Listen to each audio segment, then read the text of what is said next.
In the afternoon Nickola came to us, bringing with him 2 more prisoners, which they had taken in a small boat coming from Trinidad to Manganeil, one a Frenchman, the other a Scotchman, with 2 Spaniards, who remained on board the pirate, and who afterwards joined them, one a Frenchman, the other a Scotchman.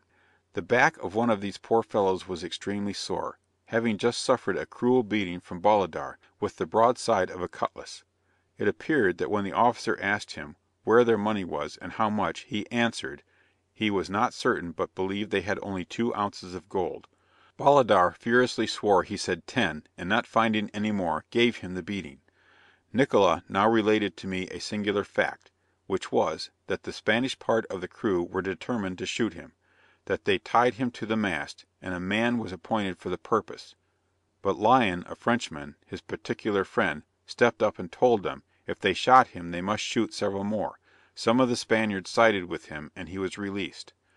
Nickola told me the reason for such treatment was, that he continually objected to their conduct towards me, and their opinion if he should escape they would be discovered, as he declared he would take no prize money.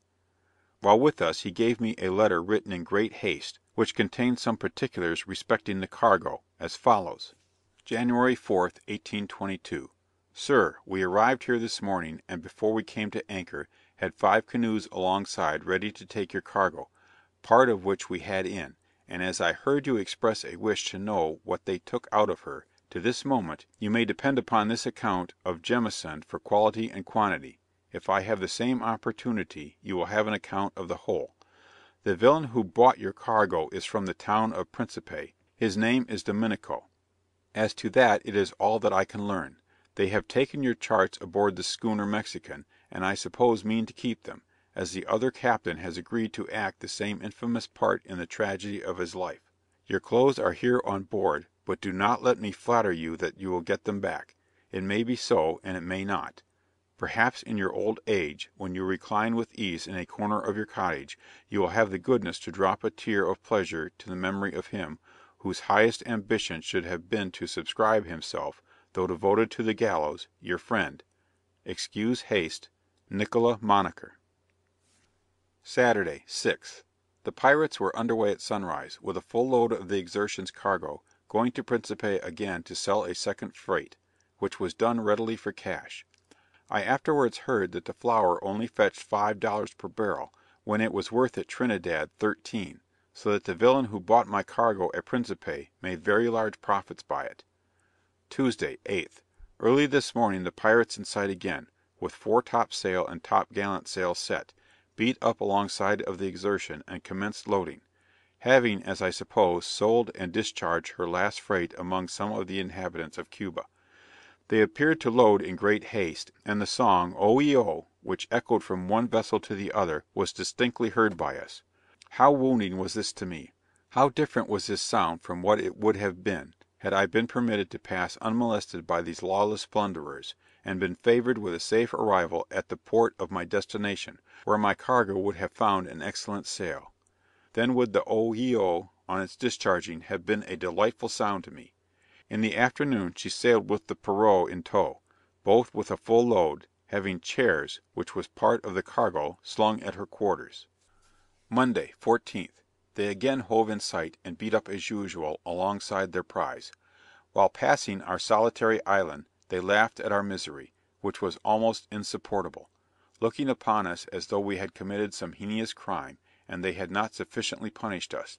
They hallooed to us, crying out, "Captain, Captain," accompanied with obscene motions and words, with which I shall not blacken these pages. Yet I heard no check upon such conduct, nor could I expect it among such a gang, who have no idea of subordination on board, except when in chase of vessels, and even then but very little. My resentment was excited at such a malicious outrage, and I felt a disposition to revenge myself, should fortune ever favour me with an opportunity. It was beyond human nature not to feel and express some indignation at such treatment.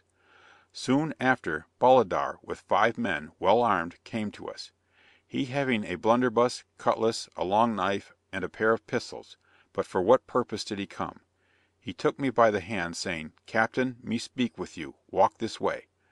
I obeyed, and when at some distance from my fellow prisoners, his men following, he said, "The captain send me for your wash."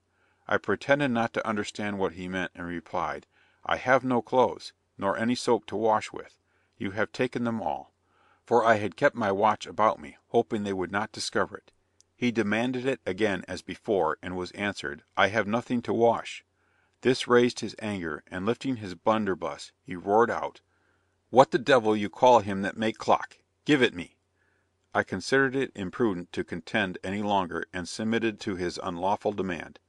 As he was going off he gave me a small bundle, in which was a pair of linen drawers, sent to me by Nickola, and also the Reverend Mr. Brooks' family prayer book.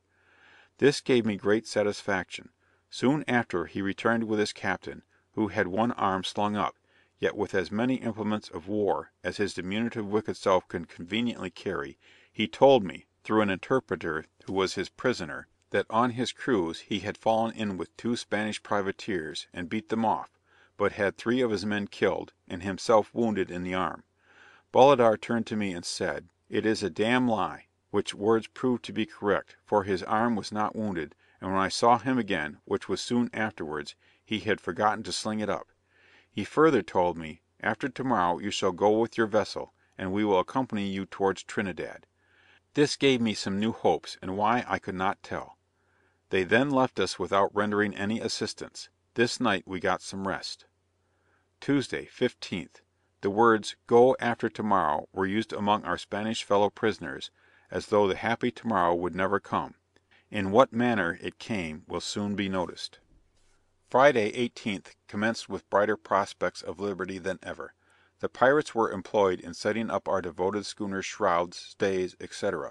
My condition now reminded me of the hungry man, chained in one corner of a room, while at another part was a table loaded with delicious food and fruits, the smell and sight of which he was continually to experience; but alas, his chains were never to be loosed that he might go and partake.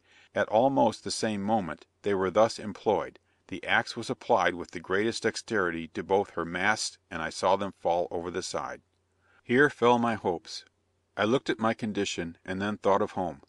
Our Spanish fellow prisoners were so disappointed and alarmed that they recommended hiding ourselves, if possible, among the mangrove trees, believing, as they said, we should now certainly be put to death, or, what was worse, compelled to serve on board the Mexican as pirates.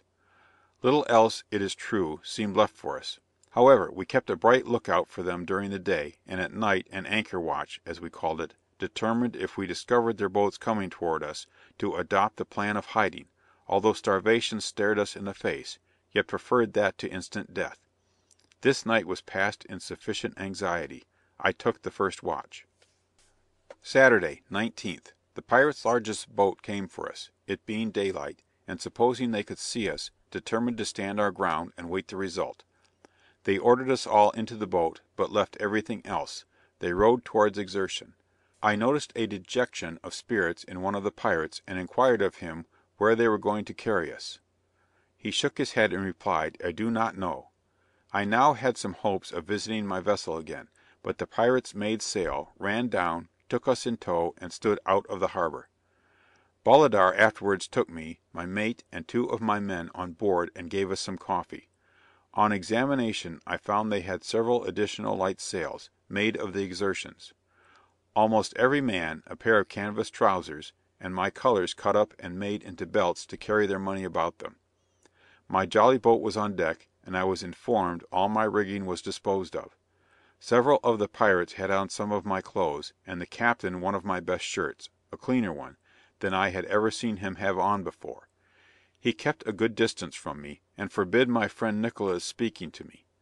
I saw from the companion way in the captain's cabin my quadrant, spy glass, and other things which belonged to us, and observed by the compass, that the course steered was about west by south, distance nearly 20 miles, which brought them up with a cluster of islands called by some, Cayman Keys.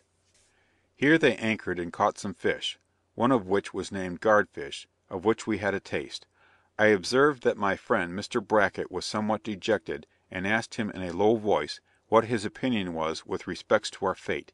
He answered, "I cannot tell you, but it appears to me the worst is to come."